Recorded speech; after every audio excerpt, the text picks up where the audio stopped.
This is the South African Morning. Let's bring you this now. Power outages are increasing the risk of cyber attacks. Phishing and malware attacks are becoming more and more common.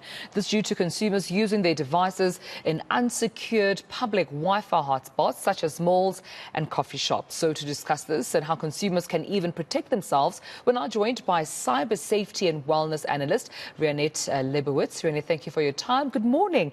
Let's talk about this prevalence, particularly when it comes to cyber attacks. I mean, I'm sure when one gains access to a public malls, a Wi-Fi hotspot or a restaurant hotspot, they see it more as a benefit than a concern that there might be danger here when it comes to phishing or malware. Just tell us how prevalent and how risky this could be.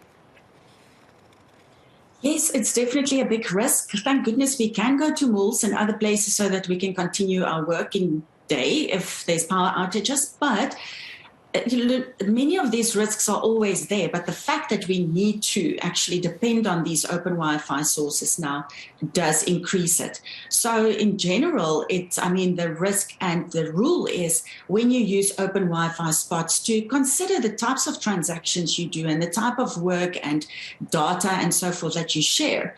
And the fact that we need to actually consider the fact that our Wi-Fi settings, our routers, our systems at the offices and so forth are rebooted constantly. It also helps us to, or maybe triggers us to go and double check those passwords and those settings as well. Yeah, and I'm not going to act like a saint. I too am guilty of that. Oftentimes when you get into a restaurant, first thing I look for or request is the Wi-Fi hotspot. And I have to admit, Rianet, oftentimes I just click OK to almost everything because I just want to get to the part where I can access the hotspot. But that could be dangerous, right? So what different types of cyber attacks should we be, myself included, be careful of and be aware of? Well, let's think of three different things. The first one is our identity and our personal information. We want to keep that very safe and secure. So considering that there are people around us and that there are cameras installed everywhere and that there might be people watching us carefully, then let's consider what we type on our screens, what type of documents do we open, what type of conversations are we having, and quickly sharing your ID number with someone over the phone and so forth. So your personal identity information is so important to keep safe. And unfortunately, we've seen recently how big corporates and companies have been hacked, and some of that information has already been stolen. Yeah. So what happens typically is the criminals, the hackers, could use bits and pieces to puzzle it together and actually get hold of your cell phone number.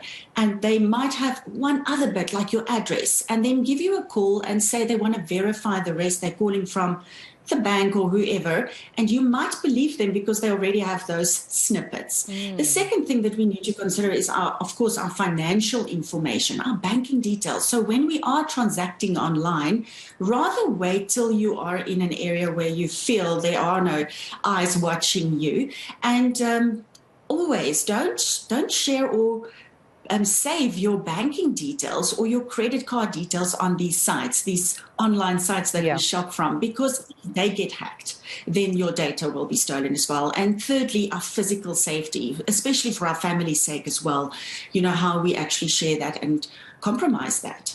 So what do you suggest we do then? If you suspect that you've been hacked, for example, your bank account has been hacked, what steps can you take next?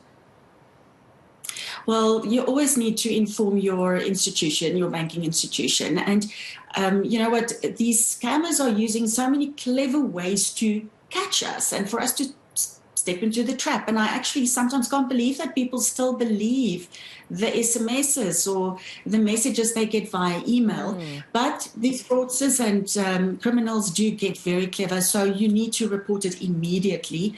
That's why it's so important to have two-factor authentication. The one-time PIN is such a crucial key to the whole transaction. And something we don't often think of is the fact that we might be sitting in an open area doing online banking, and then if someone just needs to steal your phone because they might have watched you the whole time, logging in and so forth, all they need is your phone and then they can access it too. And another thing that comes to mind is us, being a bit too, I almost want to say, not careful enough with our credit cards, because we all know you need the information on the back. So when you are using it at a shop, keep the information safe. And I can imagine how that could also be tricky for consumers, because now that, everything seems to have moved online, there seems to be a more relaxation and comfort that, we're transacting online, we're getting stuff on, delivered, as opposed to actually transacting physically. So that's a good one, just really to be aware of. Before I let you go,